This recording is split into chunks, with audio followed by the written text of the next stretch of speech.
Hello, everyone. Welcome to this first learning dinner entitled Culturally Safe Intervention with Indigenous People Experiencing Homelessness, Know-how, Social Skills, and Know-how and Knowledge. So my name is Julie Cunningham, and I'm part of the CREMIS team. For those of you who don't know, it is the Montreal Research Center on Social Inequalities, Discrimination, and Alternative Citizenship Practices.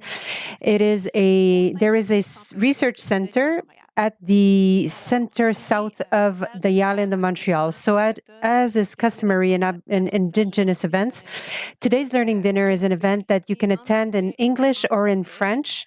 So to access the simultaneous translation services, you must click on the little planet at the bottom of your screen and make the selection of the language you would like to listen to. So before giving the floor to Stéphanie Hérault-Brazeau, coordinator of the Montreal Indigenous Health Advisory Circle and host of today's Learning Lunch, the entire CREMIS team would like to acknowledge that the CIUS Center south of the island of Montreal is located on Indigenous territory, which has never been ceded. We recognize the nation Gandahanda as the guardians of the lands and waters on which we gather today. Junjage, Montreal, is historically known as a gathering place for many First Nations. Today, a diverse Indigenous population, as well as other people, live here. It is in respect of the links to the past, the present, and the future that we recognize the ongoing relationships between Aboriginal peoples and others in the Montreal community. So before we dive into today's exchanges, to briefly situate why the CREMIS developed the learning dinners in homelessness. So in fact, the learning dinners is a way of animating and bring to life the contents of the Good Practices platform in homelessness that were made available in full on the website of the CREMIS in 2022. And here, obviously, the learning data aims to support the professional development of the interveners on the field. So it seems that the proposed formula responds to a need because today we have the pleasure to host currently we're at 133, but there are nearly 275 people who have registered, who come from everywhere in the Health and Social Services Network. So without further ado, I will turn the floor to the facilitator, Stéphanie Hérault-Brazeau. Stéphanie Hérault-Brazeau, Anishinaabe du Lac-Simon. My name is Stéphanie Hérault. I am an Algonquin woman from Lac-Simon. I grew up on the territory of Tchouktchake since I was 3 years old. I am a community worker, an artist, a mother, and a member of the Montreal urban community. I will be your facilitator for a session today. So the theme today is culturally safe intervention with First Nations, Métis, and Inuit people. So to talk to us, we will welcome Nwesoma Nweze, who is a doctorate in psychology at the McGill University, Wayne Robinson, who is chief in proximity intervention at the Friendship Center in Montreal, and Monica Weber, a social worker with the homelessness team at the CSS MTL, as well as Guillaume Lévesque, outreach coordinator at the Native Friendship Center of Trois-Rivières. Vicky Lansaigne, who is a coordination of services at the Native Friendship Services of Center. So here are our panelists for today. So for a few quick reminders, we have 3 goals for today's webinar. The one is to understand the historical and contemporary causes of homelessness in the Indigenous context. The second is to recognize the principles of a culturally safe approach for Indigenous people. And the third would be to know relevant sources of information for intervening with Indigenous people, so that we have better skills and knowledge. So today's webinar will be divided into 4 main blocks. We'll have a short presentation of about 10 minutes, will present the Un autre panelists. 15 And minutes then another la 15 minutes, it will be an overview of the pour resources intervenir avec to les membres des Premières intervene with Nations. members of First Nations, Métis, and Ensuite, Inuit. on va avoir une table Then ronde we will avec have a des questions roundtable pour of nos questions for our panélistes. panelists. Et ensuite, on va And avoir we une will have a clôture question period as well as the closing of our de session notre today. rencontre aujourd'hui. Donc, sans plus tarder, So je without further transmets la ado, parole I will turn the floor over to Nesoma Nweze, qui va nous faire who une is going to give présentation. us a presentation. So the floor is yours. Thank you so much, Stephanie. I will try to share my screen as I have a little presentation just to get us oriented to what cultural safety is, what it looks like, and how it feels. So let's begin. Please let me know. Hello, now you can see me. So please let me know if you can see my slides. Okay. Yes, we can. Awesome. I'm assuming that's good. Okay, so what is cultural safety? This is a presentation just sort of summarizing the research literature on it and helping us get oriented. So cultural safety is about power differences in society, and it requires us to reflect on interpersonal power difference as we interact with those we serve, and how we can transfer that power so that we can facilitate appropriate care for Indigenous people and arguably all service users. And so it's about critiquing and addressing these things that we take for granted in terms of the power structures and our policies. It's about us as service providers challenging our own culture and cultural systems rather than becoming competent in the culture of others. And it has a very clear objective where all of our culturally safe activities or initiatives should also be clearly linked to achieving health equity. So I want to pull this quote from a paper I cited. So cultural safety requires service providers and their associated organizations to examine themselves and the potential impact of their own culture on our clinical interventions and service delivery. It requires individual service providers and their organizations to acknowledge and address their own biases, attitudes, assumptions, stereotypes, structures, and characteristics that may affect the quality of the care that they provide. And in doing so, cultural safety encompasses a critical consciousness whereby service providers and their organizations engage in ongoing self-reflection and self-awareness, and importantly, hold themselves accountable for providing culturally safe care as defined by service users and their communities, and as measured through progress towards achieving health equity. Cultural safety requires service providers and their organizations to influence healthcare or social work or education to reduce bias and achieve equity within the workforce and working environment. And so I also want to touch on, now that we've discussed how cultural safety is about power and critiquing business as usual, so that we can achieve health equity, I also want to touch on what it's not. So it's not so much about our intentions as service providers, and I've cited here an interesting paper about the paradox of specifically doctors who have very good intentions providing inequitable service. It's not only about competence and knowledge, and it's not something that only occurs on an individual level. And so I wanted to take some time here as well to distinguish between cultural safety and cultural competence, which are two terms that often are presented together. And so cultural safety is about an ongoing reflective process that is about developing a critical consciousness. Its focus is on the culture of the service provider and the service environment. And change is on both the individual and organizational level. Furthermore, it's defined by our clients and the community. Where competence has a more static connotation, it's about developing knowledge and interpersonal skills. With cultural competence, the focus is on the culture of the client as an other. Change is more so emphasized on an individual level, and cultural competence is defined by the provider or the organization through training materials that are provided or certain requirements, and not so much the community and clients. I want to talk about a little bit of how a culturally safe environment can or should feel. And so I pulled this quote from the paper cited on the previous slide, where it says, culturally safe environment is where there's no assault, challenge, or denial of a person's identity, of who they are and what they need. It is about shared respect, shared meaning, shared knowledge and experience, and of learning together with dignity and truly listening. Sorry, just in the chat. And so to talk more about how it feels, it's always defined by the recipients of care. It's about feeling respected, truly heard, and actively involved. It's about being active, not passive. Therefore, we strive to empower clients and those we serve. And evaluation is key. Getting feedback is very, very key.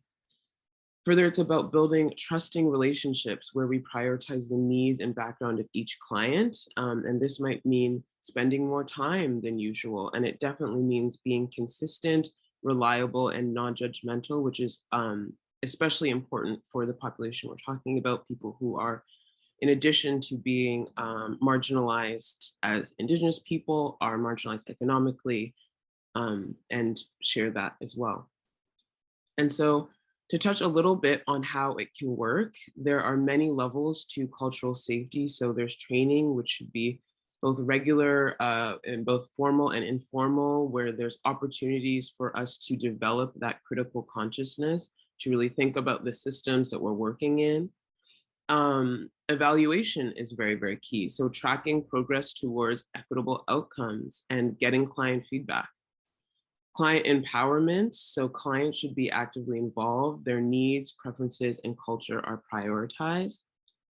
Further, it's about leadership that I know we'll talk about more in our roundtable. So that is seeking and having genuinely critical Indigenous leadership at the helm, and communities being our decision makers. It's about structural change, so that policies and practices that assimilate, compromise, or simply don't work for clients are replaced. And individual growth and ongoing reflection on how to balance power and align our work with achieving equity. And to close, I wanted to end with some helpful readings, so some examples of culturally safe practices from Canada and one from Montreal, and some helpful reading on principles and guidance for those who want to be more oriented. And so I'll pass it on to my fellow panelists now. Thank you, everyone. Chimigwech, Mesoma, pour ces précieuses connaissances. C'était vraiment intéressant. J'inviterai maintenant Wayne Robinson à prendre la parole. Donc, la parole est à toi.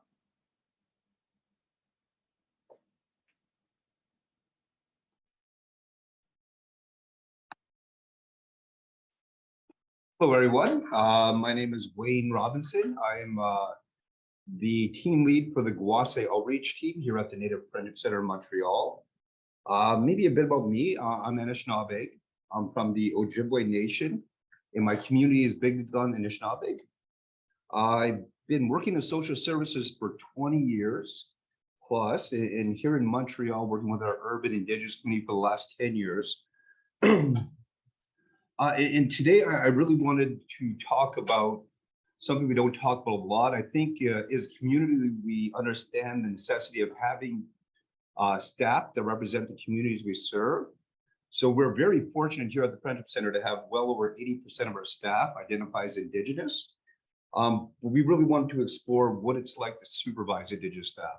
So how do we understand that burden that is being asked of our Indigenous workers who represent the communities they serve, and what we need to do as organizations to support them. And one of the things we've done here is with our outreach team, we really started developing what we call our best practices for Indigenous street outreach. So we're really looking at the way we're working to ensure that it has an aspects of Indigenous cultural safety in everything that we do. Yeah, I think another thing I want to talk about is alors, comment est-ce qu'on peut modifier les choses? On essaie really when vraiment it comes down d'identifier qu'est-ce to que ce serait la concepts like réduction harm des méfaits reduction. pour les Have we also Autochtones. modified those for the Indigenous Mais nos community? So we're discussions really sont trying to de really va-et-vient, identify une what table Indigenous ronde. harm Donc, je reduction suis might très heureux be d'être and ici dans ce how that panel plays out. But I'm going to incroyable. save a lot of my Alors, merci discussions de m'avoir for invité. our back and forth and our roundtable. But Really excited to be a part of this amazing panel, and thank you for having me. Merci beaucoup, Wayne, pour ces Thank you very much, informations Wayne, for that et information and for giving us a glimpse of the next roundtable. Donc, j'inviterais maintenant So now I would Monica invite Weber Monica Weber la parole to take the floor nous présenter son contenu. and to present what she has prepared. Bonjour à tous. Donc, Hi, everyone. My name is Monica. I'm a social worker. l'équipe itinérante I work with a homelessness team at this downtown Montreal at the CLSC de Faubourg. Our first mandate is to be able to improve access to the health network for the people the homeless people. So how can we deploy this mandate? We have two ways of doing that. Either we welcome them without a rendezvous at the CLSC during the week, and by working on the field in community organizations that are on our territory. So I participated in 2018 to the establishment of a partnership with the organizations, the community organizations that are on the territory. So we've noticed for a few years now that even Indigenous people, if the Indigenous people were underrepresented in the homeless population, they were not really going to our services. So we saw that there was a need to go meet those people and to see what were their needs and what do they notice in terms of Indigenous peoples, and were they opened to the fact that our team would work as a partner with them. So this way people could have access to the services and feel that it's favorable for the homeless people of First Nations. So I really would like to talk about two main subjects. First, I'd like to talk about lessons learned. And secondly, I'd like to talk about an important part when we intervene with homeless people is to be able to respect the rhythm of the people. So I'll talk to you about how we were able to learn how to do that. Any specific way for Indigenous people. So first, for the lessons learned, it became obvious quickly that we needed to take a step back and also be aware of what we represent to them. For example, as a social worker that is non-native, it's important that I be able to review my posture towards the people, because as a social worker, we have played an important role in the placement of children, for example. So this will change my rapport to people. So I quickly learned that it was not my place to be on the defensive or try to explain to them, okay, well, that's not my role, but really to take a position of listening to what people had to say and to see if they wanted that we are there, that we be there in the name of the health network. So we needed to take some time to learn and read and to get to learn about the culture, learn their history, not only to read, but also to take the time with members of the community.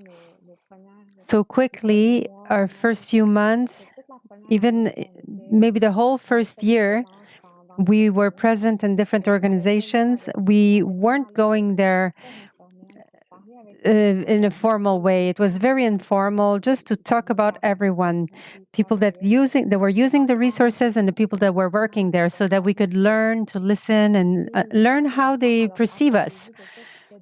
And also to be able to learn how to propose something that makes sense to them and to answer their needs. So to really take the time to develop a relationship. So those were lessons learned at the beginning of our partnership, and we continue to learn every day.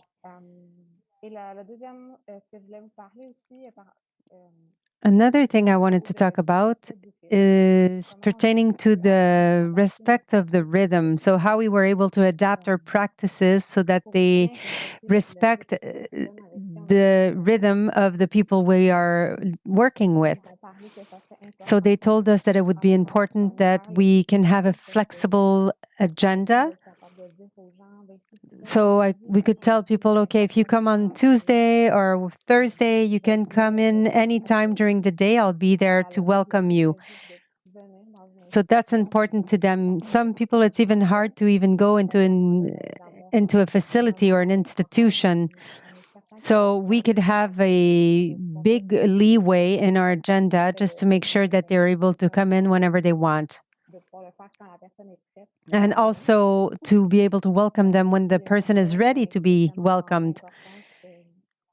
Another point is the importance of community.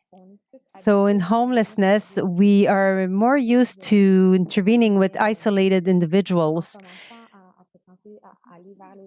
But when we started to reach out to Indigenous organizations, we saw that the people were there with their community, their families, members of their families. They're important, and it's important to build a relationship with them, not only with the individual. So when we want to welcome the person and accompany them, they must be able to come with their brother, their sister, their spouse.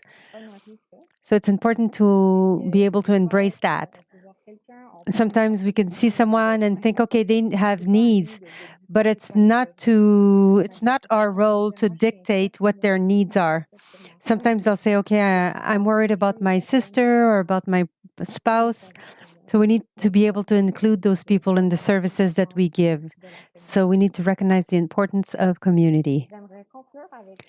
So I would like to conclude with two challenges or two thinking points. So first of all, when we talk about learning the culture, we think about the language. Well, there is a need for interpreters in Indigenous languages. Up to now, that has been a real challenge for our institutions.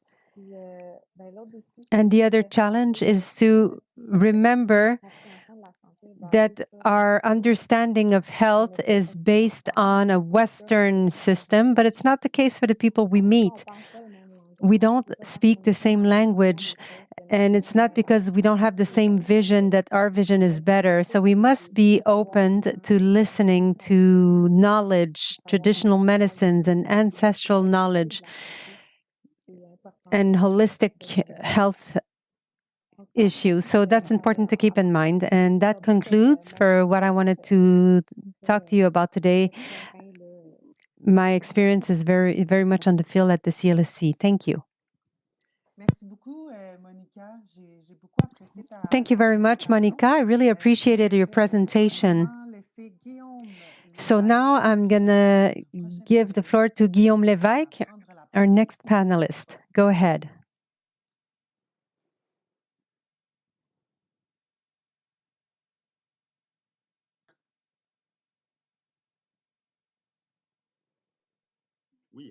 Hi, can you hear me? Okay, hi, I'm delighted to be here. My name is Guillaume Lévesque. I'm the service coordinator for the Friendship Center in Trois-Rivières and the point of service in Shawinigan, which is new to our services. So I was invited to talk about proximity approach here in Trois-Rivières. So it is something that we talked about upstream and transversal for the whole of our services. In the last 2 years, we looked at a strategic planning project, and we realized that we were aiming at the interventions that were very limited. In fact, at the base, it was a living environment where people came through the door. It's a big cultural available for you to live your culture, to have a safe space for you. And there was a whole gamut of services around this. There are interveners at the level of help, at the level of the specialized educators and psychosocial professionals. And we thought we're not meeting everybody, because if they don't come to this environment, we won't be able to reach out to everyone. So we decided to focus on one type of intervention approach, the proximity approach. And we have partnered with the group of friendship centers. And together we thought, okay, it's cool to be on the streets. It's cool to have a proximity intervention, but we need to do that in a secure, culturally secure way. So we worked with many other centers and colleagues from the group to elaborate a training on proximity intervention within an Indigenous context. So we abolished every title of every intervener. So all interveners' titles were proximity interveners.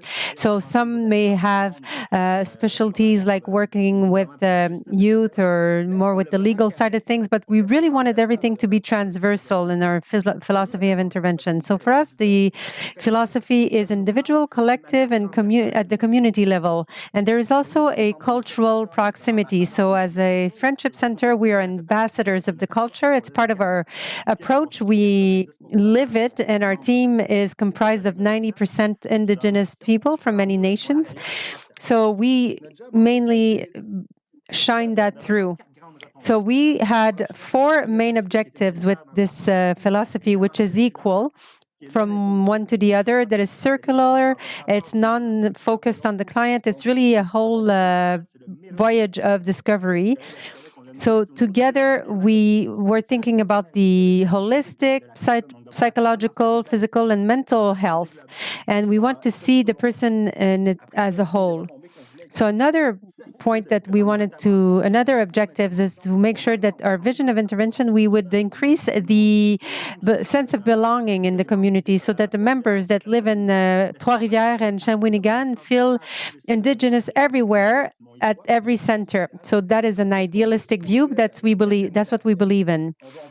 And we also want to bring value in the identity and also empower people to be able to be ambassadors of their healing and their own path. So really what we want to do is to increase the feeling of community, the belonging, the well-being of people, and to encourage social inclusion. So when we talk about social inclusion, we're talking about an inclusion in a society that is westernized. So there's a whole deal here we need to think about too.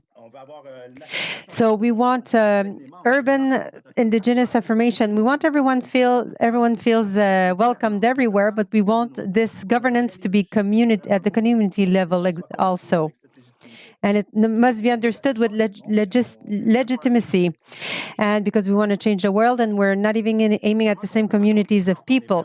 So how are we really doing this? We are co-defining this. We have abolished our team meetings that were very top down. So we call them learning circles instead. So we broke down the structures and the frameworks.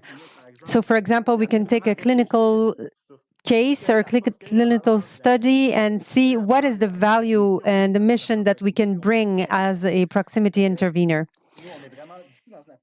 So we do not have a clientele-based approach. We don't work on in our offices. Our only office is our environment, and the environment is everywhere across the city. So we really go on a trip to go around and explore the territories to know where the people hang out, what community services are they using, do they feel good there, are their services well met, and for justice, for everything. So we try to be everywhere. So we have some mandates that are a little bit more specific for each intervener so we can cover the whole of our territory. And what we want is to break down our expectations. Our plan is in our hearts. So there's no true intervention plan. We do our plan through our relationships. So that's how we want to de-Westernize ourselves as professionals. I'm a non-native, so I want to decolonize myself as well in terms of what I represent in terms of history. So we really want to make sure that we have rapports that are as equal as possible, and we are like in a tandem bicycle. The person that's driving know where they want to go, know what their needs are, they know what their challenges are, and we're at the back and we're pedaling behind the person just to help them move forward. So we're not doing anything for them. We are not taking charge of them. We are accompanying them. So our office is the city, and our job is all about time. So to create a relationship, it takes time. We have no expectations. We only create relationships. And for that, you need to be creative, and we do it through activities. We do it by being in community services and other public services. And there could be referencing, but if the person doesn't want to know anything about it, we don't push it. We really are all about equality and quality time. So our approach is a community approach, and our partners have a hard time with culture security. Even the Commission Vien said that they are not adapted culturally, so it doesn't work. Our colleagues also from other resources realize their limitations by their knowledge, their vision of the cultural securitization. We organize to join the people. While we can work in collaboration, they are master of their service, they have the knowledge, competence, and what they offer as a service, but we have the cultural knowledge. So coming together, creates a collective strength. So I'll give you an example. We recently intervened in a city called Shawinigan, and there, through our proximity interventions, we created bridges with the Regional Mental Health Institute of Shawinigan, which is a huge medical body. And they give care. There's also a medical legal aspect, forensic aspect. So we have different philosophies as also. So throughout our exchanges, they realized we cannot change people. Indigenous people that were in that service, they are a minority. They were marginalized in a marginalization that was already present in mental health in the Institute. So with the interveners, we said, okay, let's try something. If you allow me to bring this person here in my environment of life, to live his day, to meet his kukums, his mushrooms, speak his language, live his culture, just for one afternoon. So we give it a try for a couple of times, and we realized, wow, the level of the impact was greater. And it gave respite to those people, and they were able to ingrain themselves in their culture. So it helped them in their mental health as well. So that's what we do. So we had another alliance with the Pavillon de la Solitude, where there is therapy. There were many Indigenous people there that were residents, and they always felt excluded. They felt prejudice from other people there, other residents. So we realized we needed to do the same thing. So once again, for 3 months, we went in, we presented our services, and the indigenous people that are there, it really brings value, and it gives them empowerment of where they come from and what they're going through and how are they living their being a minority. So we get them out of the therapy, we bring them back in Shawinigan or Trois-Rivières so they can have cultural activities, so that they can have some respite and exist entirely within their culture. So that's a bit what I needed to tell you. And I would like to propose at the roundtable a more political vision, what we can do together to reinforce our vision and the transversality of the culture security in our services, but also at the political level with the partners. So we started this in Trois-Rivières, and I'd like to talk about that. Miigwech. Miigwech, Guillaume, thanks for your passion and your dynamic and enriching presentation. So I'll now invite our last panelist, Vicky Lanseng, to share with her other knowledge. Can everyone hear me? Kwe Vicky Lanseng. I also work in a friendship center like Guillaume. It's the one from La Tuque. La Tuque is about 11,000 inhabitants. So I've been working at the Friendship Center for 14 years. I'm the dean. I'm still young, but I am the oldest one here. But I am the one that has been here the longest. So I work with the service to the members and social inclusion. In this team, as Guillaume was saying, we also work with the term outreach workers, because intervener is too much connected to institutional establishments. So we really go see the people, and we work with outreach workers, and they all have specialties. So one is really focused on homelessness. Her work is really working with people who are in a homeless situation. And our homelessness is hidden here. So we can't see it. People don't sleep outside. It's not the one that everybody knows about. We really work with the hidden homelessness, where people don't have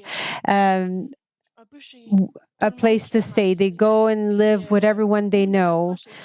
And our approach is really focused on the person, is person-centered. So if the person decides that it's their life model and that's what they want, then we respect it. We make sure that the services that they need or that they want, they get them. But our goal is to get them to have their own home, of course, and to try to have a stable life. For example, I've been here for 14 years, and we have a man that has been in residential schools. So he didn't want to live at home. He was a hidden homeless person. So he didn't want any social assistance or health insurance card. But over 10 years, this year, we succeeded in getting him a health insurance card and housing, and now he has social assistance. But it took 10 years. So you really need to move at the pace of the individual. So we can understand, but we must not try to enter the head of the person and tell them it's not okay to live at this place or that place. We really must go to their own rhythm. And another problem that we have here that's really centered on homelessness is that we don't have any homes for men. We have 2 homes for women if we need to lodge them if they are homeless. And we have created a cultural site on a non-ceded territory a few kilometers from the La Tuque city. And that site has 3 functions, but the first is truly to welcome men in situations of homelessness who really have no place to go. Because the men that were in that situation, we had to send them either to Trois-Rivières or Shawinigan because we really had no place. Well, we could have paid a hotel room for them one night or 2, but our budgets did not enable us to lodge them indefinitely. So we have created that site, and it's truly focused on culture. Everything is focused on culture at the Friendship Center, but on that site, we are truly developing a system, an intervention system that is focused on the medicine wheel, the seasons, the totem animals. Really, everything is related to culture. And the men there live in tents, and they build again, and all interventions are really culturally centered. So that is the main new thing at the center. But if we talk about culturally relevant and safe, it goes beyond having translators. It's beyond having a culturally relevant place with us. We like to say with dream catchers and things like that, but it's really to go and recognize their traditional healing methods. It's like here we have a clinic with a loan of services from the CIUS, but also with a nurse who is really ours and who is at Tikamek, and she speaks the language. So it's also to recognize that people can heal themselves with medicinal plants, or really to get the seasons involved and get the family involved, family circles. So when there's a problem, you go and reach out to all members of the family and get them involved, because the way they do things is very family-oriented.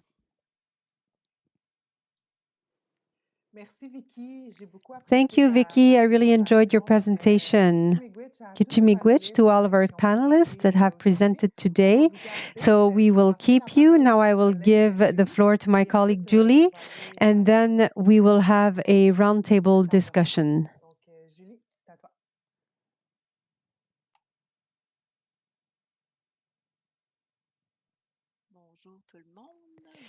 Hi, everyone. It shouldn't be long. Okay, thank you very much, Stéphanie. Thank you to all of the panelists. It was super interesting. So for me, I will go back with the Good Practices Guide for Homelessness. So I'd like to tell you that this guy has many and a lot of information to support interveners. But today I would like to concentrate on the resources from the guide that talks about the interventions with the First Nations and Inuit. So we'll start with the small video that we will watch right now, and then I will do an overview of two information sheets or summaries that are a summary, and I'll do that just afterwards. So Amiel, if you're there, you can start the video.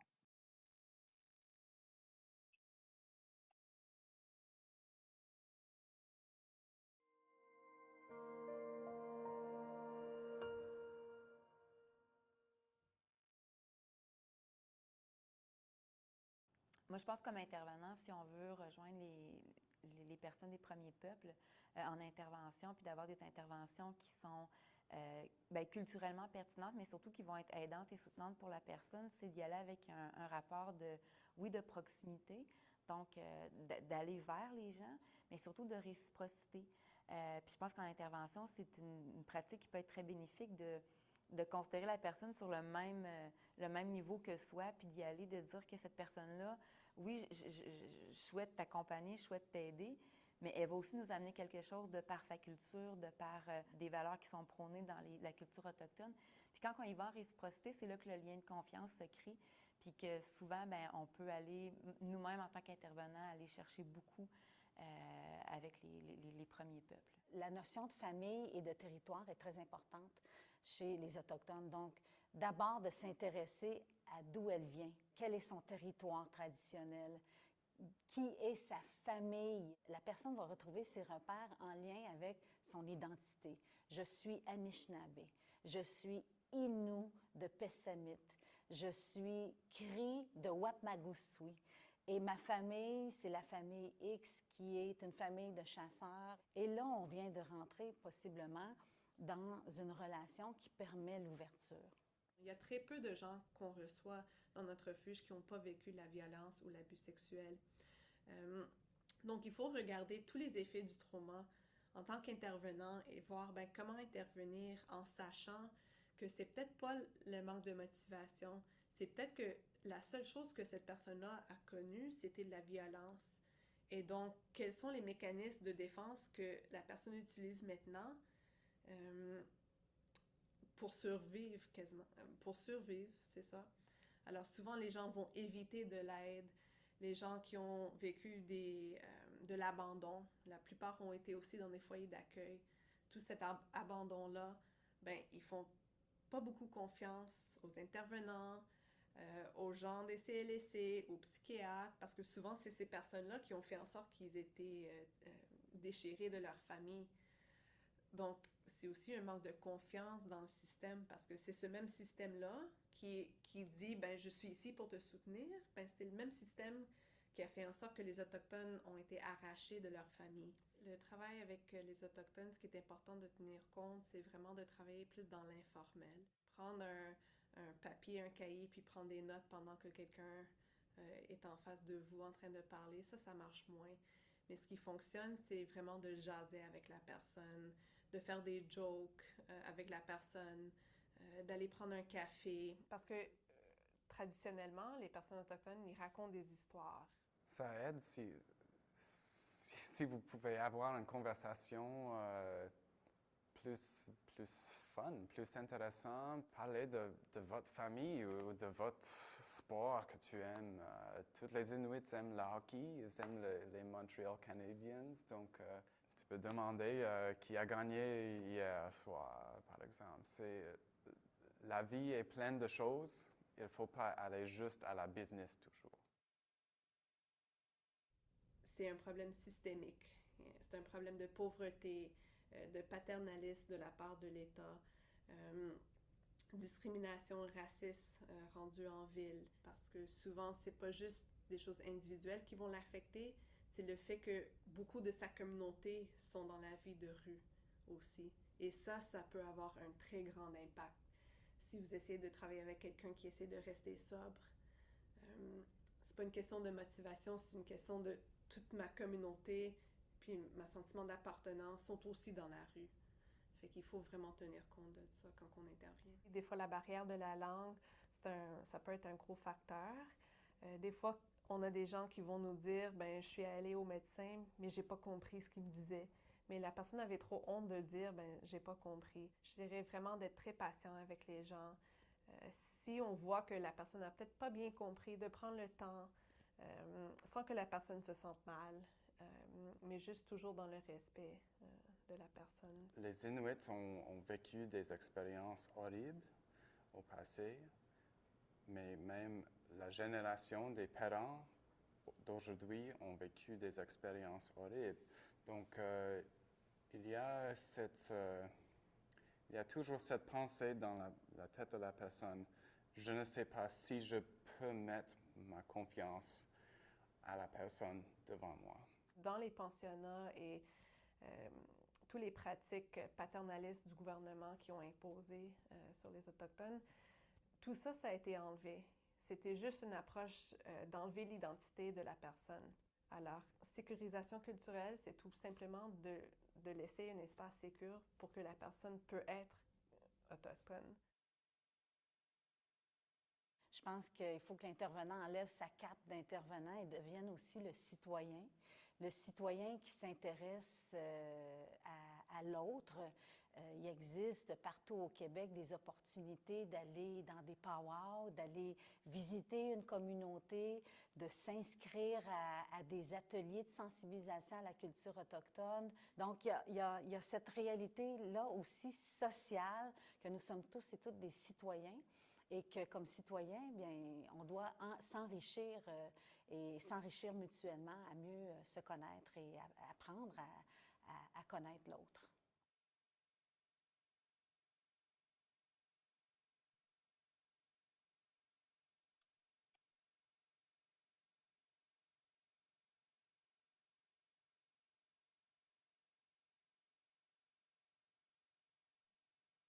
Merci pour cette vidéo-là.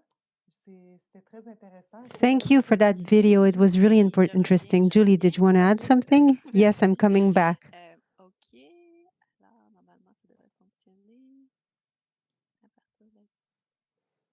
Ça ne fonctionne pas à partir de la diapo actuelle.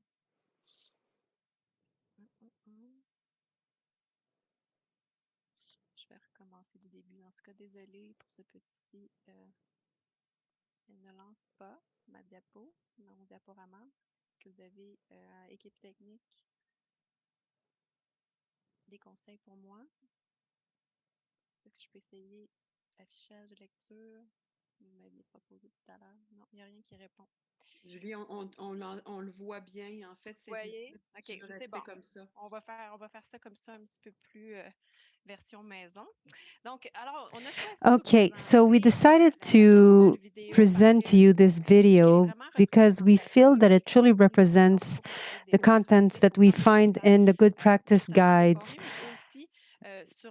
but also at the level of the way they speak about the intervention.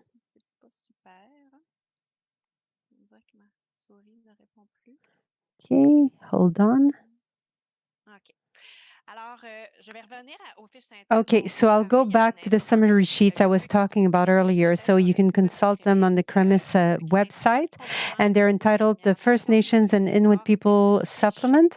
So it is a sheet that is made for the interveners that are at the beginning of their training process in terms of Indigenous people. It's a fairly short sheet, and it's about 10 pages, and you can find answers to questions such as whether Indigenous people represent a homogeneous group, or, for example, what's the responsibility of Health and Social Services Network with respect to First Nations and Inuit people, or what characterizes the trajectory towards homelessness, or what obstacles they encounter in using services.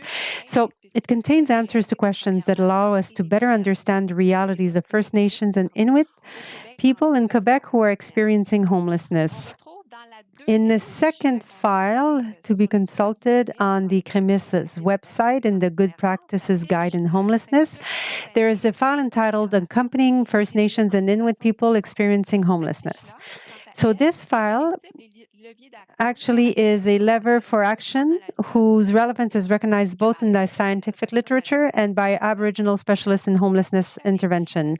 It is a little bit bigger, longer. It's about 40 pages. You can find many things, including principles to respect in order to offer a culturally safe environmental, definitions to better understand the differences between approaches, tips and advice to communicate in a more appropriate way. And you also have a list of practices to take a step back on your own practice. You have references to learn more and also the coordinates or contact information for Aboriginal or Indigenous organizations. So obviously, all these tools do not answer all the questions that workers may have, but they provide avenues of reflection that can be really useful to any worker who is involved in the process to offer culturally safe care and services. So as I said a moment ago, there is a lot of content that is scattered throughout the different sections of the guide that can be useful in thinking about culturally safe intervention outside of what I just presented to you. So it's really important to underline that the whole guide has been reviewed by several representatives of Indigenous organizations in order to ensure that we can integrate into the common core of the guide information about Indigenous differences and thus avoid confining the subject to a few thematic sheets. So I invite you to familiarize yourself with all of these sheets, capsules of good practices, but also with the different tools to identify and prevent residential instability. So in front of you, you have an infographic that can with my name, and that can help you find your way through the different resources that can be found on the CREMIS website in the file your good practices in homelessness. So that's it for me. I'll hand over to Stephanie to facilitate the roundtable with our panelists. Yes, thank you, Julie. I really hope that this will be a tool that will be disseminated. I think it's really interesting. So as Julie said, we're now at the roundtable period. So I hope our panelists are here. I will invite them to exchange, have a conversation on topics that I had asked. So if it's possible for you to turn your cameras on. So over the last few years, whether in the work of the Vien Commission or in the wake of the tragedies following what happened with Joyce Echaquan, Indigenous people have identified repeatedly that accessing health services in the system was unsafe for them, that they did not feel confident. So from your work experience, what are the concrete actions that a worker or a team can do on a daily basis to get the relationship between the Indigenous community and the system tie back together?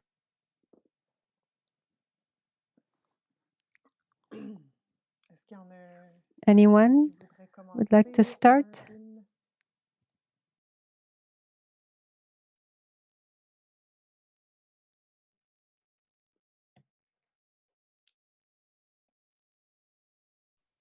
Well, I think nobody's going to jump in there. I know when we practice, I think we all had a lot of thoughts and feedback. And I think we're going to have a great discussion here. But one of the things I was thinking about during this presentation and other talks I've had over the last few days is oftentimes we talk about what needs to happen in the Indigenous communities to change them to fit the health and social services. Without really considering the biggest issue there is the fact that this health and social services need to change to fit in with the Indigenous community, right? There needs to be more complicity, understanding the complicity of health and services in the genocide of Indigenous folks. So you're asking people to go to a service that was very complicit in the harms that were perpetrated on Indigenous peoples, right? So we often go in there with a mindset like, how could these bodies that are supposed to do good help Indigenous folks, without remembering these bodies did not do good. these bodies were very specifically the bodies that were used as a tool for the genocide of Indigenous folks. So it really takes the onus off of the Indigenous peoples and really should be put on these organizations and institutions because of the role. So it'd be very useful, I think, for us to start discussions using different language. So not what needs to change in the community, but very much like, is a representative of this health and social service agency, I'm complicit in the genocide of Indigenous folks. So this is what we're doing as an organization. It's not because we want to be extra nice to Indigenous folks. It's not because of any sort of idea that Indigenous folks are, we talk about underprivileged a lot. Like, it's not that Indigenous folks are underprivileged. We are overly privileged. Our privilege we all exist with is really due to the genocide of Indigenous folks, right? And that mindset change, I think, is the first mindset change we need to have happen. So it isn't about us sitting around saying, is nice folks, what are we doing for these poor Indians? It's saying, it's people who have profited and continue to profit off of Indigenous genocide. This is what we are going to do to reconcile. And that language change in itself, I think, would do a lot. And I don't know if somebody wants to jump in. So I'll talk all day.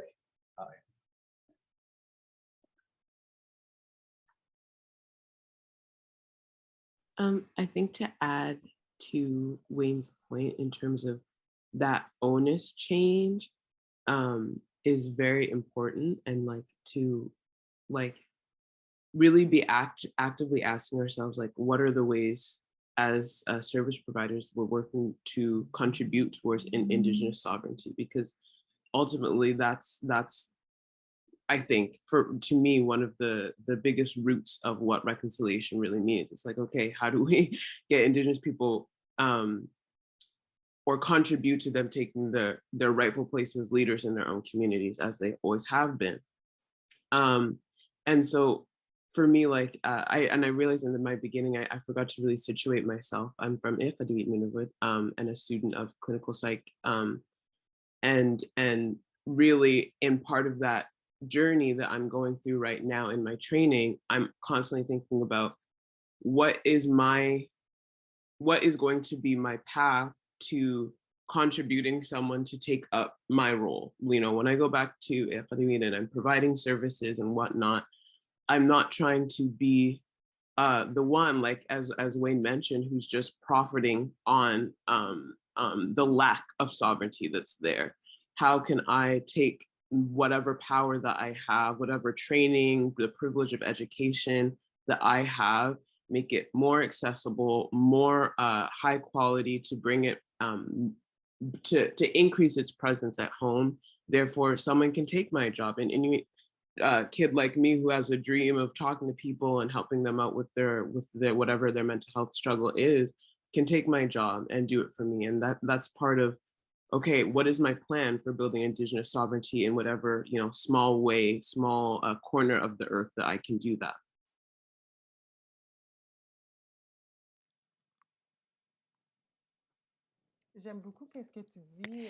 I really like what you say. So it's to give back the responsibility to the individual, but also to defend the needs of Indigenous people and their rights, and to ensure this continuity. Because when workers, for example, right now that are leaving, when they leave, there needs to be a new generation of workers that come in, and to ensure that continuum, and to always think about that and our ways of doing things. It truly speaks to me. So anyone else had ideas or wanted to say something? Guillaume, I can see you. Yes, of course, it truly resonates with me. Our first responsibility is to become aware, and once we're aware, we cannot become unaware unless we're a little bit, we're afraid to affirm ourselves. So what we do at the Friendship Center to bring consciousness is we push the defense of rights and information, but we talk about public services, but with an owner, what property owners on our streets, our neighbors that have businesses. So it's global. So once we recognize systemic racism, you need to call it out all the time. So that is a responsibility that lies upon us. And we must do it in our way of doing things and our art of creating relationships. And it's collectively that we'll be able to enrich this discourse and defend it without being afraid. And we do it with our public partners, the justice health centers, the CIS. We have crunchy subjects and we give them the responsibility. And, it's their responsibility. So we're not uncomfortable with that. We affirmed ourselves in a Indigenous community governments. We're not proposing anything to our partners. We're following the recommendations and we're imposing them. We're imposing those things because that's the way we must do things. We just need not to be shy, and that's it.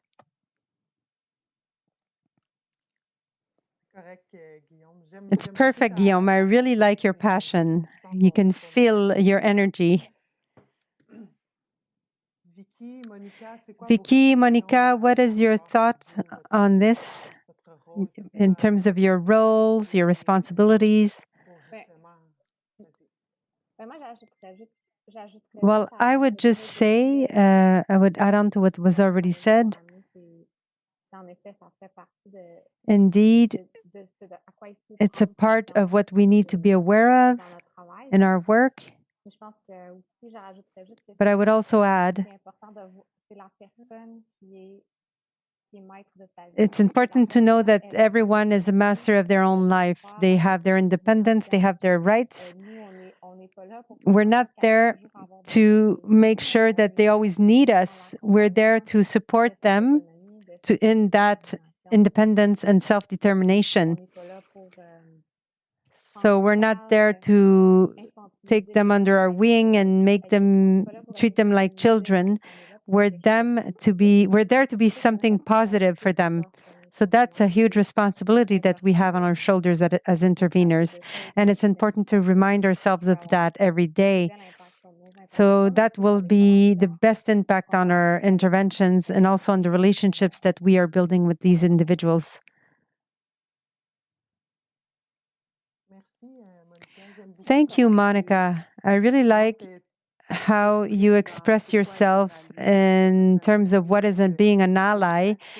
It's to recognize that Indigenous people have their own sovereignty and self-determination, and it's not for you and as a professional to judge or dictate how the person should live that. Vicky, do you have anything?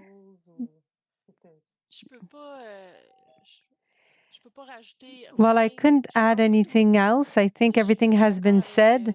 I agree with what Wayne said, Guillaume said. We need to stop trying to put circles into squares. We need to adapt our squares into circles. We need to adapt the system to the realities of Indigenous people. We have to stop trying to fit them in the system, which was not built for them. We really need to start from scratch.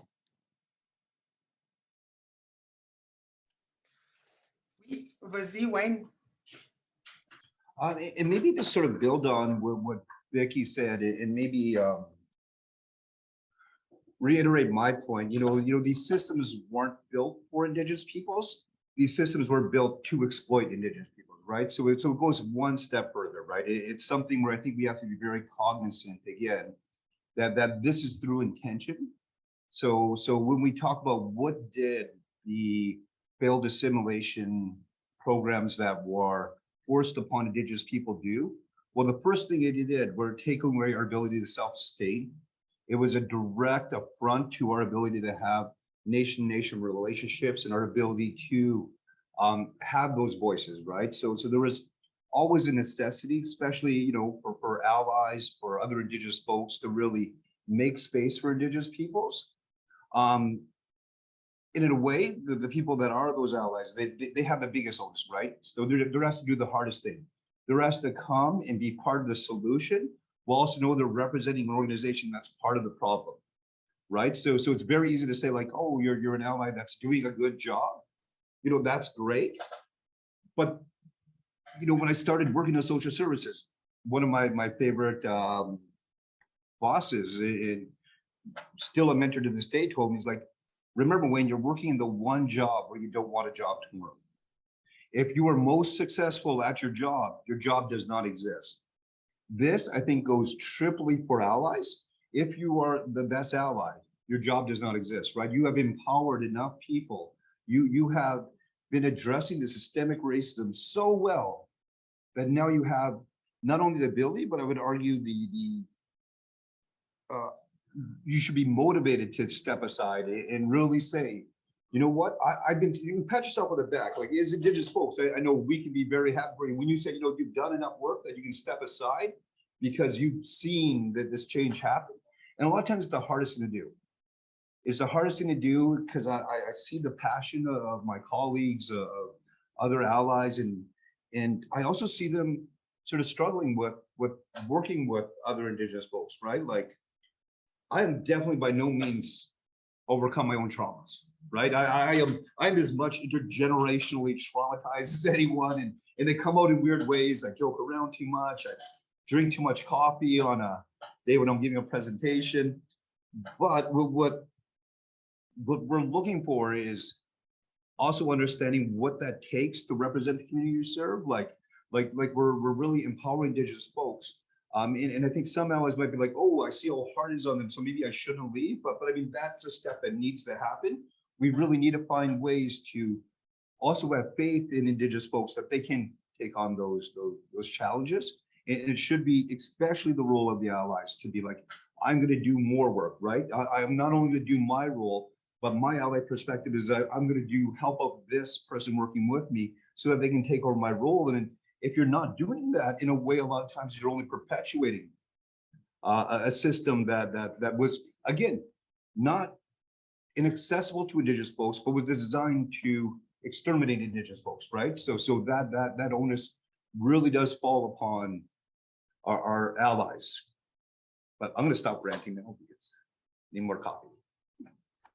Sorry, I just wanted to jump in on Wayne's point as well, and like give, I think, just a very small piece of practical advice that goes with it is like, if you're a service provider, like there's already many options out there that are Indigenous run that can be a full circle of care for the clients that we might be seeing. And I think part of the onus, not only in making sure that we make ourselves obsolete as allies, is to just know what's in your area. Just know, are there traditional medicines around me? Are there healing services around me? Friendship centers around me?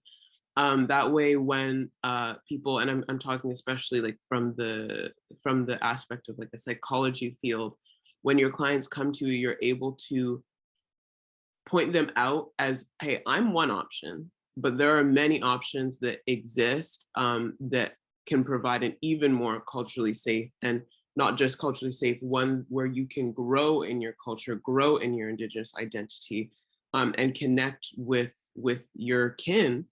And I think that is like a really big part of the power transfer that we're talking about. Like we said, like cultural safety is about power, and on a structural level, it's about being able to say, I'm just one option. Here's a more full circle of care, which I think is a really important practical step.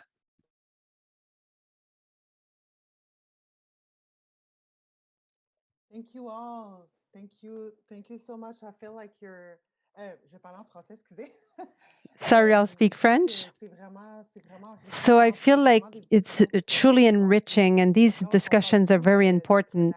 So we talk about being an ally, but also as an Indigenous person, sometimes we can be an ally for communities that are a little bit less resilient. I don't like to say vulnerable. I like to say less resilient. So talking about that, according to you, what are the main characteristics or nuances or differences between a culturally safe intervention for someone that lives close to the streets versus someone that does not live with homelessness? So if there are differences, then what are they?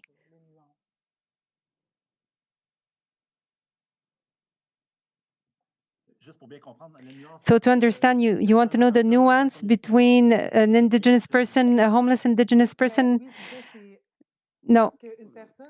So an Indigenous person that is homeless has particular needs that are in a context versus someone that is not homeless. For example, I am a mother, I have a house, a roof, I have a job, I have access to resources.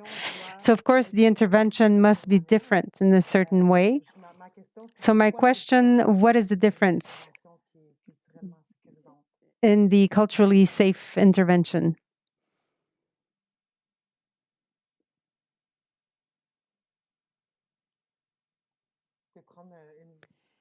You could take a few seconds to think about it.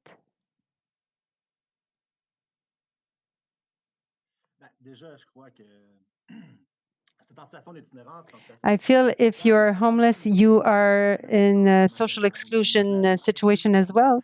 So you're double marginalized. So being on the street is an exclusion factor. You take drugs, you are criminalized, and then you add other tags. You're Anishinaabe, Atikamekw, or Innu. So then you have like an extra blanket of exclusion on top of that. And you're on the streets. I was here on the streets in Montreal and in Trois-Rivières. There is exclusion within the exclusion. So our welcoming must be unconditional, is to bring back this circle, to bring a dimension of total equity with the other, to have no expectations, no predefinitions or prejudice. So to give time to create the link in the relationship, and that must not be forced. The other person will open a door and slowly we will become friends, and even on our side, we are a human being that is hurt and is ignorant. I'm a non-native, so of course I have a colonial charge to myself. So I think the intervention in homelessness is done before intervening. So we need to intervene with ourselves, within ourselves, decolonizing, de-westernizing ourselves so that we can really have a relationship. So it's daily work. You must do it every day, many times a day. So it's even before we intervene, we need to think about our conception of the intervention. So in my link of trust with the other, maybe I will be able to get them to meet with a doctor, a police officer, a lawyer, but I need also to introduce them to people that I trust too. So if I don't really trust them, we're always in this zone, this tango. It's like Claudine was talking about the intervener's cape. You need to get rid of that. You really need to go back to your roots and your humanity.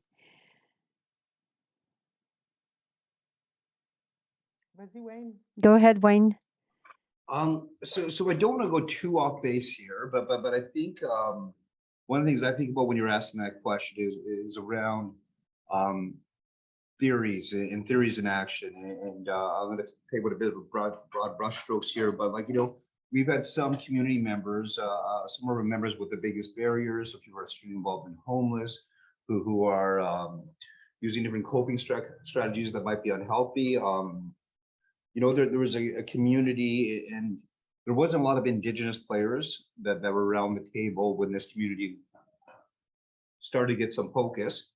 And they use a theory that has been amazing. Like harm reduction in general has saved thousands and thousands of lives. It is a beautiful theory, but has not been adapted for the Indigenous community.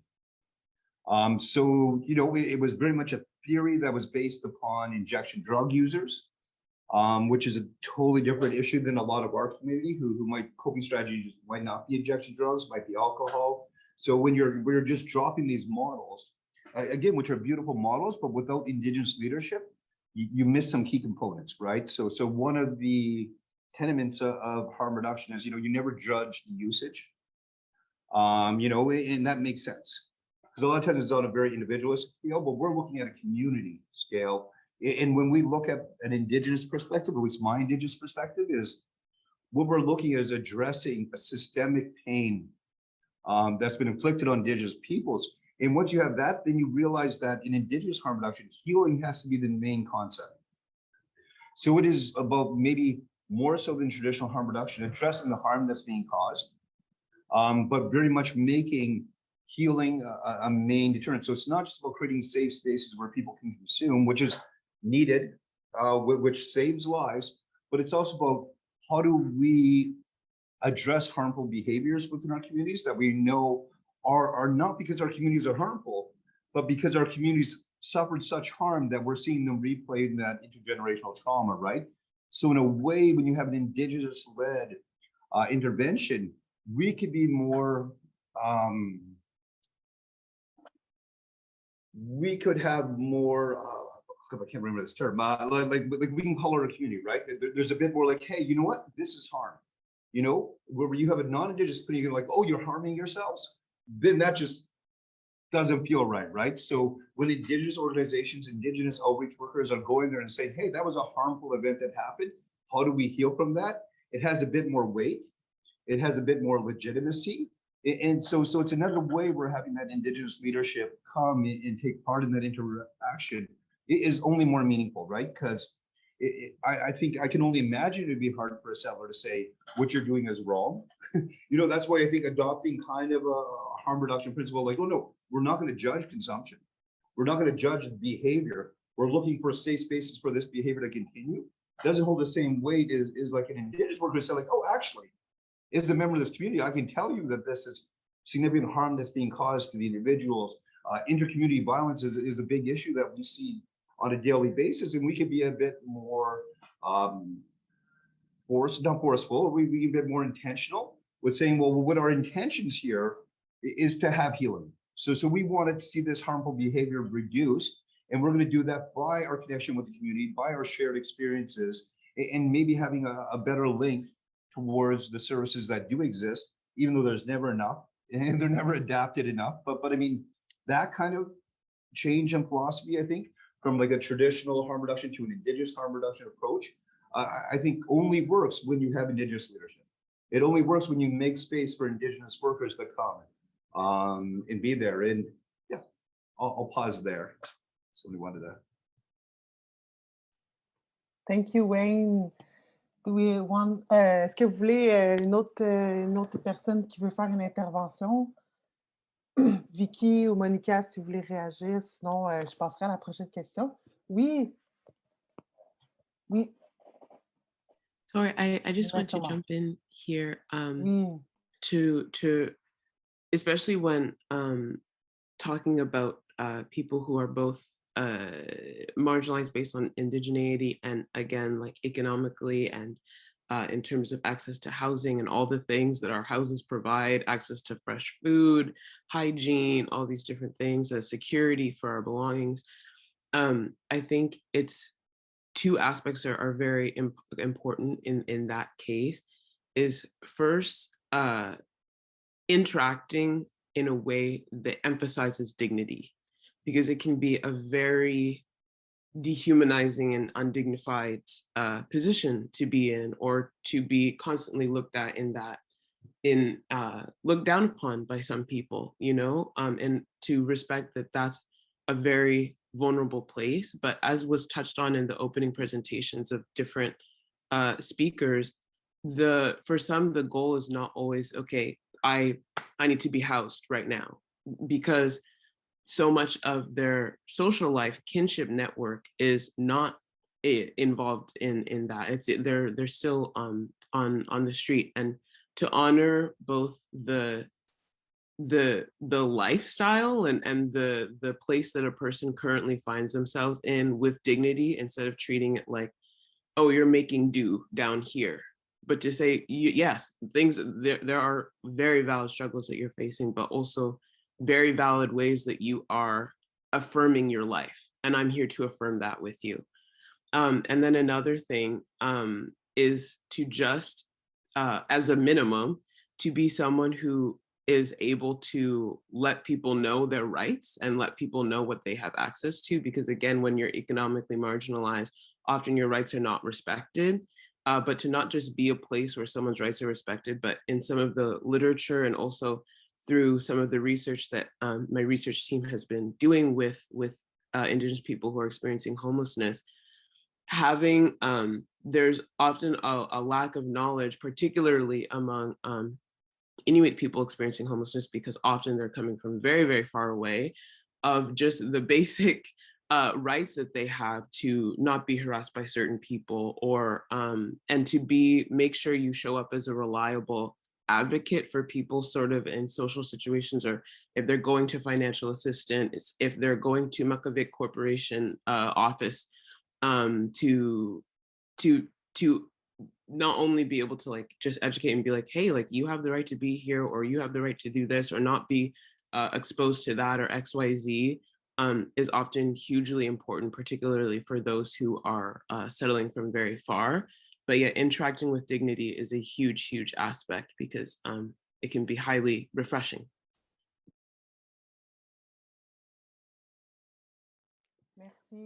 Thank you, Ms. Oma. It's really interesting. So according to you, what would be the elements that are very important? Because now we're trying not to use the word intervener, but the support workers. So, for example, in a training for cultural safety for support employers, what would be important for them to do? What are the elements that need to be included in that training for cultural safety?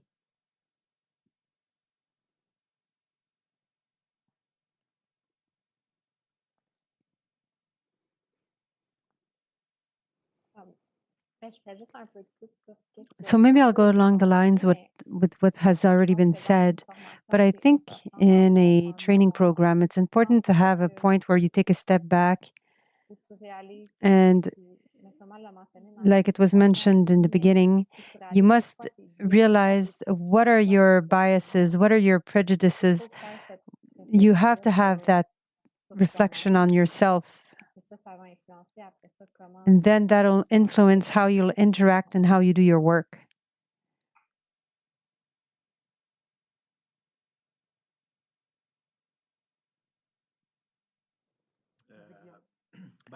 Well, it might be cliche, but I think that everyone I meet is a country with its language, its localization, his experiences, everything that we are as a whole. So when you travel, what I have learned is to take off my cultural lenses to see the other person's culture. So what I do is I take the same position. I don't come in as the expert. I just come in with total naivety. So I let the other one be the expert of his culture, his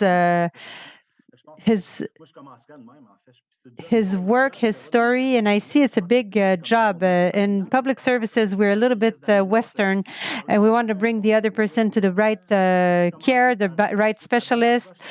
Could we start with only the good approach, the right welcoming, and a very humble way without those lenses that we impose upon them? Go ahead, Ms. Uma, if you want to react. No, sorry, I was just reacting to Non, je réagissais à ce qui avait été dit avant.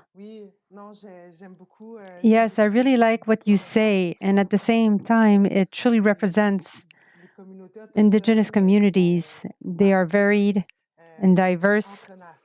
Even within one nation, within one community, there might be different traditions or languages. So even amongst the nations. So I really like what you said. Each person is a country. And that's true. As an Indigenous person, sometimes we meet someone else that has a completely different story. We come from the same community, we're from the same nation, but we have two life stories that are completely different. I don't know if there were any last thoughts before we close this roundtable. Go ahead, Wayne. I mean, I don't want to be always the contrarian, but I just think also is the last word for me. I think we have to remember deep down that we are not reconciling with Indigenous folks because they come from a beautiful culture, language, history, spirituality. We are reconciling because there was an attempted genocide on Indigenous folks. So, a lot of us do come from beautiful language, cultures, histories, spiritualities, but the mere reason why we have such an emphasis on Indigenous issues in a Canadian context is because for all of our benefits, we all live on the exploitation and the pains caused to Indigenous folks. So it's really important that lens, I think, more than the lens of understanding the culture, understanding the motivation. And then when we're working with our partners, we ensure that motivation, right? And again, I go back to the first thing I said, we don't have a special emphasis or support for Indigenous folks because we're nice. There is an onus. There is an absolute onus. And that onus is stronger for those that work within these institutions that were the agents of this genocide, right? So again, we're not especially nice. And you know what, I'll also be very clear, I'm Ojibwe, right? My community does not come from Quebec. My community, so these are not my nations I'm working with. So I'm also very clear that when I'm here, that I do have a story that might be similar to some folks, but I mean, we also have to be very cognizant of, there are those unique experiences like Stephanie was saying, but even more so, there's been more the actual outcome, like the unique experience of the Inuit, right? Like we don't talk a lot about that, but the effects of colonization have been thrust upon them tenfold from what most First Nation communities expect, and even some of our northern remote Cree communities. Like we have to understand that the narrative of all Indigenous folks is one of many, many different nations with many experiences. And it doesn't help to have a lot of pan-Indigenous concepts without, except for one, and that is the effects of colonization, and more so the effects of the attempted genocide of Indigenous folks. And we are all people that work for the agents of that system that attempted it. So I don't know, I'm ranting again, but I enjoy this. Thank you very much, Wayne. So we're getting to the end of this roundtable. So in conclusion, I would like to ask you one last question. Do you have any resources, for example, a documentary, a film, a movie, a book, a paper that you know about that could really come and support everything we have discussed today? Or even if it's just to share more about the history of Indigenous cultures, you can write it in the chat so this way I can see and I will read it out loud.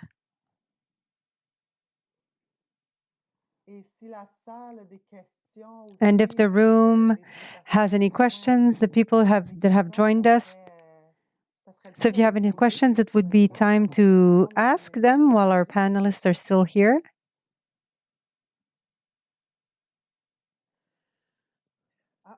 Oh, we have someone here who said Kwasipan.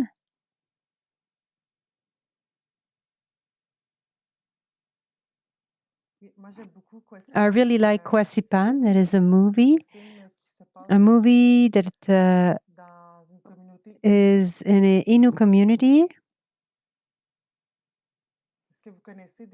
Do you know of any books? Documentaries?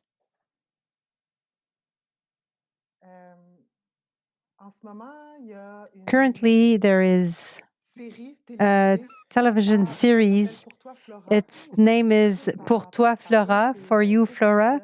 So it's 6 episodes, and it's every Tuesday at 8 p.m. on Radio Canada.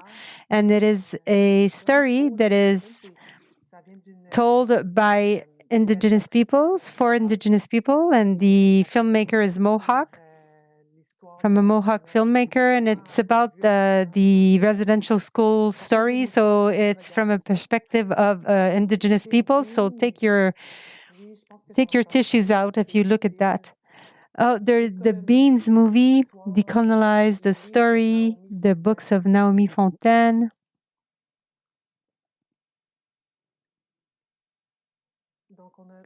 So we have Mesoma, who is talking about a documentary. Atatama Nunaga.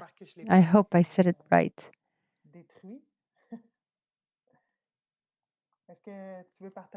Do you want to share something about that documentary? C'est vraiment un superbe documentaire en langue Inushtu. Ça s'appelle Le territoire de mon père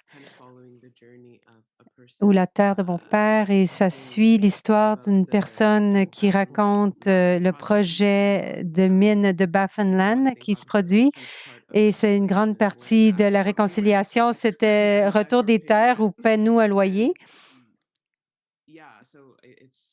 Oui, c'est super et c'est beau à voir. Des fois, le lire, c'est trop, mais on peut s'asseoir et regarder quelque chose. Oui, merci beaucoup. Yes, thank you very much. Libre Tuchage, Michel Jean, 270 years of resistance from Alanis Obozoawin, Dioko Crassus, we were once warriors. So thank you, everyone. Thank you to all of our panelists for being here today with us. I thank you for your time and for the sharing of knowledge. It was truly interesting. And on this note, I will give the floor back to Julie Miigwech. Okay, so I'm back to answer everyone, to thank everyone, and also thank you, Stephanie, for your first learning dinner. Thanks to our panelists, thanks to the technical team. So for your information, the recording will be on the webpage of the CREMIS as soon as possible, and you'll also have the presentation of the PowerPoints. So I invite you to book the October 25th, 2022 for homelessness prevention with youth. And lastly, you should have received in your email a feedback form. So we invite you to take a few minutes to fill it out. It's essential for the CREMIS to be able to better understand how to answer the training needs of the network. So we'll thank you for the time you will give to that. And at the same time, we want to inform you of the CREMIS activities. We invite you to register to the CREMIS newsletter, www.cremis.ca. So thank you very much for being here and see you next time.